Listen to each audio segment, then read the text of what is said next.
Yiwu, eastern China. A trading hub. For 3 decades, it took goods from here bound for Europe 2 hours by road just to reach the nearest seaport, followed by a 2-month journey across the oceans.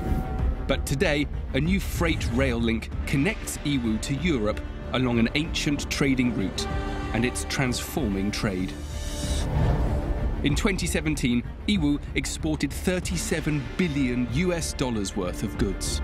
To unravel this city's story, I'm meeting a journalist who has been working in China for the past 7 years, Li Qiuyuan. It's home of the world's largest wholesale market of small consumer goods, selling everything from textiles, toys, to artificial flowers. So there's a great demand for fast, reliable, and cost-effective way of transporting merchandise. So the railway gives them another option. Well, I've been reading about its history and heritage, and I'm keen to start exploring. Nearly 300 kilometres from Shanghai stands Yiwu Railway Station, a massive freight terminus that began transporting cargo overland to Europe in 2014. It's part of the multi-billion-dollar One Belt, One Road plan to boost international trade. A train from Madrid is arriving with 48 carriages, carrying a total cargo of 1.1 million kilograms of goods. Each container must be unloaded and cleared through customs. Team leader Wu Xiaodong is coordinating, and I want to know how these products cross international borders. What's in all these containers then? 所以这里面都是装的什么东西呢？这都是从马德里跟欧洲国家运进来的一些橄榄油、红酒，还有一些工艺品，还有一些日用的这些产品。 Do you know what? I'd love to have a closer look. 能带我们去看看吗？行，走吧。去看一下这个马德里过来的这些箱子，一共是48件，等一下就开始卸车。 You know, this is a kind of technology I absolutely love. You've got some boxes, you've got some wheels, and you've got some track. But with a bit of imagination, you can change the world. The Yiwu-Madrid Railway is the longest rail link in the entire world. It extends for 13,000 kilometres through France, Germany, Poland, Belarus, Russia and Kazakhstan.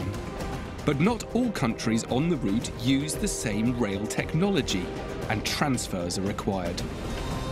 I want to find out how they manage this feat. 中国到马德里要换轨3次。 中国有中国的铁路轨距，欧洲有欧洲的，俄罗斯有俄罗斯的轨距，对吧？中国的轨道是1435标准轨距宽度，那么俄罗斯是1524，对吧？换3次轨，这个是不是会花很长时间呢？不用，而且特定的场所、特定的机械它的作业速度比较快，一般1分多钟吧。So 1 minute for one swap. That's quite efficient. It's amazing, isn't it? Yeah. Such efficiency helps the rail link cut Europe-China transportation time by half. Goods now take only 3 weeks to arrive, compared to 6 weeks by sea. This means people are getting their products faster. 但一般是直接拉到义乌这边是总代理，标都没贴嘛，中标你等下出去贴的时候。对。A fresh batch of imports has just arrived. Customs officer Wang Sen and his team have to clear the goods before they can be sent out. 现在正在检查什么呢？我们在对这个库里面的货物进行一个盘点，核对一下数量，还有一些商品的信息。这个是从捷克进口的这个水晶杯。From Czech Republic. What other types of goods do you keep here? 有来自这个西班牙的红酒，那还有一些沿线其他国家的一些这个橄榄油、果汁、啤酒这些商品。我带你去看一下吧。好，这边。There must be thousands of cans here. Can you get a sense of which goods are popular from those that arrive and then pass through very quickly? 我们这边进口的话都是季节性比较强的，像夏天的话就是啤酒、饮料、果汁进口比较多。那么天气冷的时候就是红酒进口多一点。红酒夏天运输的时候呢，温度也比较高，它这个运输条件不成熟。New cargo from Europe is arriving in Yiwu every week. supplying a steady flow of seasonal imports. You know, just a few decades ago, foreign products weren't as readily available. There were few selections and they were pretty expensive. But now cities like Yiwu are importing products regularly that can be afforded by locals all the way from Europe. That's quite a change. Yeah, and it's interesting if you compare it to how the Silk Road used to work. So 2,000 years ago, they did trade in perishables, but those with a very long shelf life, so herbs, spices and tea. But it was incredibly expensive and only a few people could actually afford it. But this stuff is accessible to so many more thousands of people. Now that foreign products are more accessible and affordable, local tastes are changing. And there's no better time to sell these goods than China's annual Spring Festival. Chou Yuan and I are heading to a Lunar New Year food fair to find out how foreign foods are transforming a traditional Chinese holiday. This is all from Bulgaria.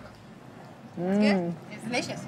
It's a Bulgarian hazelnut chocolate wafer, and it's amazing. I'd import this if I was Chinese.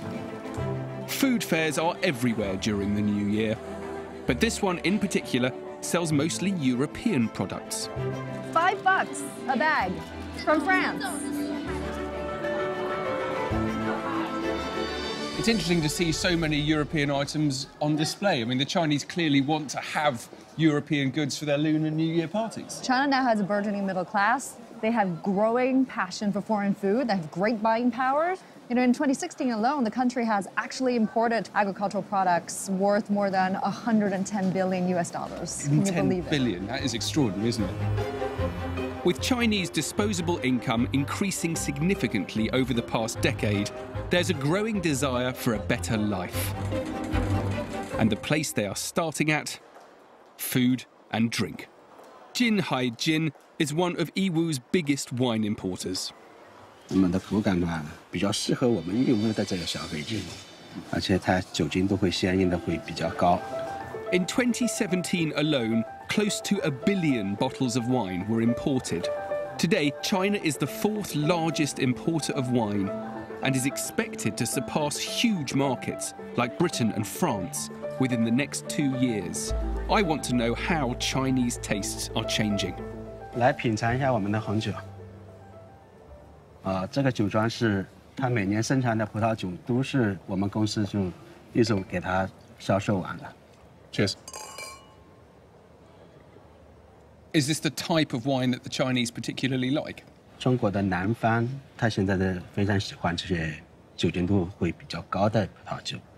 那么酒精度高的，他们认为相应的这酒会比较好一些。 I think the strength of the wine is a byproduct of the taste. I think they want a very powerful wine that kind of smacks them around the head with Spain rather than something subtle and light. I mean, it's an extraordinary powerful statement. The emergence of European produce in the market is a reflection of the changing demands of China's growing middle class. The rail link increases their accessibility, and Yiwu is their gateway to the country. Now I want to understand more about this landlocked city and how it earned its status as a trading hub. The story begins 300 years ago.